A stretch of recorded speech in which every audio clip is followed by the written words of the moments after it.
Philippines is known to be an agricultural country because of its land that is rich of fertile soil and where it is situated on a tropical climate where agricultural crops grow and develop. This video talks about the agrarian reform in the Philippines. So, what is agrarian reform?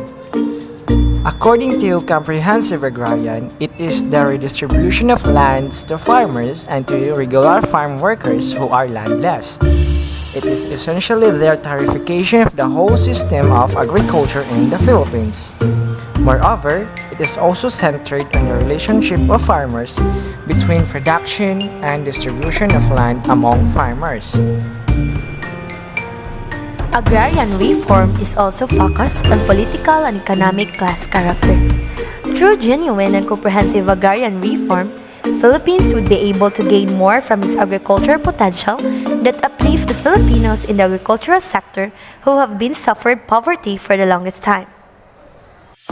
The Agricultural Land Reform Code RA 3844 was a major Philippine land reform law enacted in 1963 under President Diosdado Macapagal to make the small farmers more independent, self-reliant, and responsible citizens, and a source of a genuine strength in our democratic society.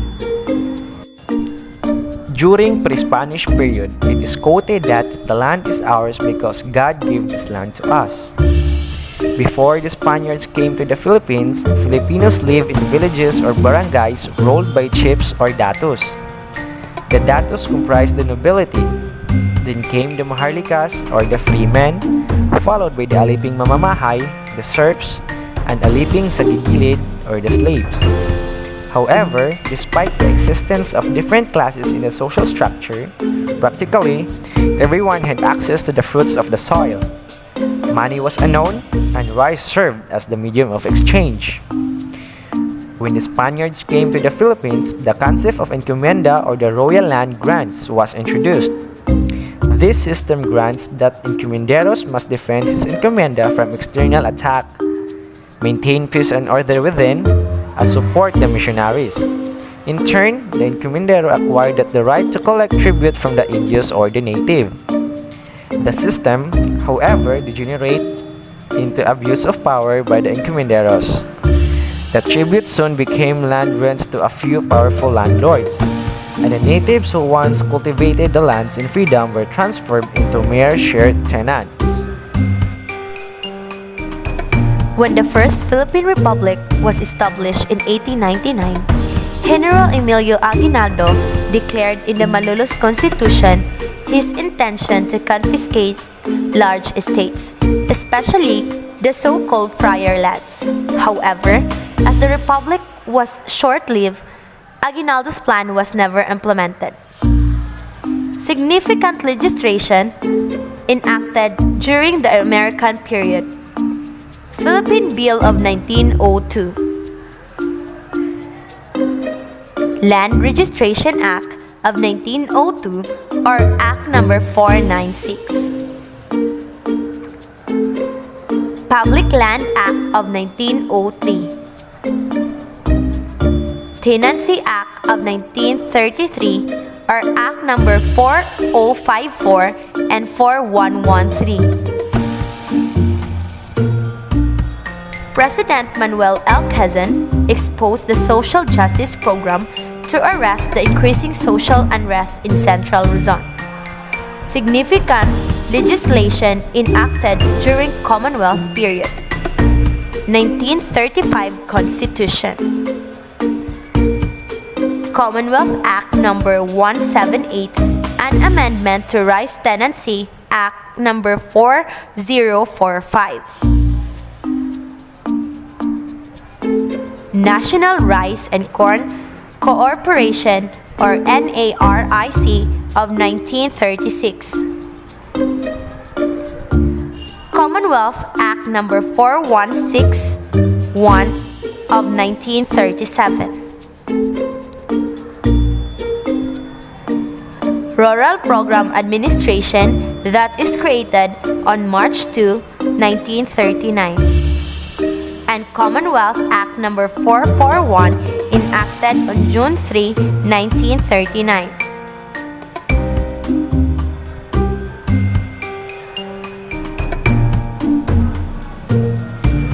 During Japanese occupation, Hug Balahap controlled whole areas of central Luzon.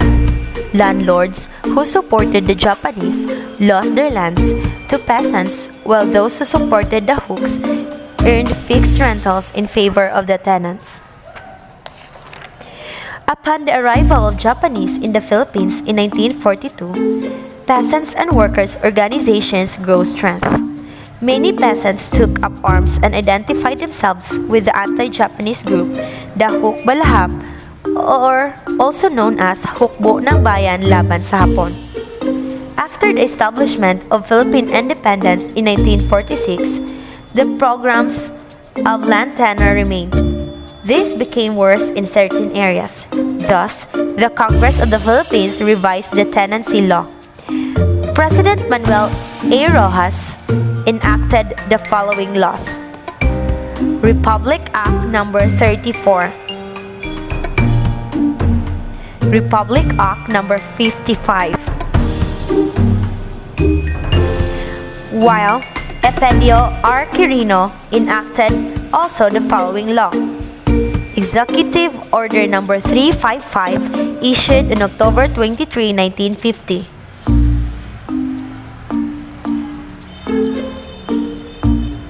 Moreover, Ramon Magsaysay also enacted his following laws.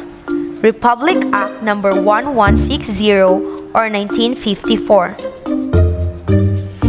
Republic Act No. 1199 or the Agricultural Tenancy Act of 1954.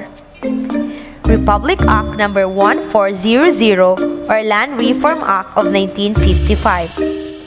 Republic Act No. 821 or the Creation of Agriculture Credit Cooperative Financing Administration.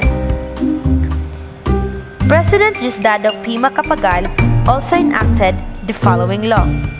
Republic Act No. 3844 of August 8, 1963, or also known as Agricultural Land Reform Code. President Ferdinand E. Marcos proclaimed the number 1081 on September 21, 1972, which it is ushered the period of the new society. He also enacted the Republic Act No. 6389 or the Code of Agrarian Reform and RA No. 6390 of 1971. Presidential Decree No. 2 on September 26, 1972. Presidential Decree No. 27, October 21, 1972. The Constitution ratified by the Filipino people during the administration of President Corazon C. Aquino provides under Section 21 under Article 2 that the state shall promote comprehensive rural development and agrarian reform. On June 10, 1988, former President Corazon C. Aquino signed into law Republic Act No. 6657, or otherwise known as the Comprehensive Agrarian Reform Law or the CARL. The law became effective on June 15, 1988. Subsequently, 4 presidential issuances were released in July 1987 after 48 nationwide consultations before the actual law was enacted. President Corazon C. Aquino enacted the following laws. Executive Order No. 228, July 16, 1987. Executive Order No. 229, July 22, 1987. Proclamation No. 131, July 22, 1987. Executive Order No. 129A, July 26, 1987. Republic Act No. 6657, June 10, 1988. Executive Order No. 405, June 14, 1990. Executive Order No. 407, June 14, 1990. When President Fidel V. Ramos formally took over in 1992, his administration came face to face with publics who have lost confidence in the agrarian reform program. His administration committed to the vision, fairer, faster, and more meaningful implementation of the agrarian reform program. President Fidel V. Ramos enacted the following laws. Republic Act No. 7881, 1995. Republic Act No. 7905, 1995. Executive Order No. 363, 1997. Republic Act No. 8435, 1997. Republic Act 8532, 1998. President Benigno Aquino III vowed during his 2012 State of the Nation address that he would complete before the end of his term the Comprehensive Agrarian Reform Program or the CARP, the centerpiece program of the administration of his mother, President Razon Aquino. The younger Aquino distributed their family-owned Hacienda Luisita in Tarlac. Apart from the said farm lots, he also promised to complete the distribution of privately owned lands of productive agricultural estates in the country that have escaped the coverage of the program. Under his administration, the Agrarian Reform Community Connectivity and Economic Support Services, or the ARCCESS, project was created to contribute to the overall goal of rural poverty reduction, especially in agrarian reform areas. Agrarian Production Credit Program or the APCP provided credit support for a crop production to newly organized and existing agrarian reform beneficiaries organizations or the ERBOs. The farmers' organizations not qualified to avail themselves of loans under the regular credit windows of banks. The Legal Case Monitoring System or the LCMS, a web-based legal system for recording and monitoring various kinds of agrarian cases as the provincial, regional, and central offices of the DAR to ensure faster resolution and close monitoring of agrarian-related cases, was also launched. Aside from these initiatives, Aquino also enacted Executive Order No. 26, Series of 2011, to mandate the Department of Agriculture, Department of Environment and Natural Resources, Department of Agrarian Reform Convergence Initiative to develop a national greening program in cooperation with other government agencies.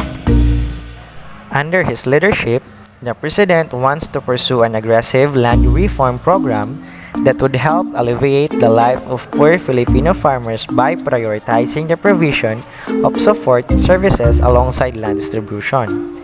The President directed the DAR to launch the second phase of agrarian reform, where landless farmers will be awarded with undistributed lands under the Comprehensive Agrarian Reform Program or the CARP. Duterte plans to place almost all public lands, including military reserves, under agrarian reform. The President also placed 400 hectares of agricultural lands in Boracay under CARP. Under his administration, the DER created an anti-corruption task force to investigate and handle reports on alleged anomalous activities by officials and employees of the department. The department also pursues an Upland Zero backlog in the resolution of cases in relation to agrarian justice delivery of the Agrarian Reform Program to fast-track the implementation of CARP.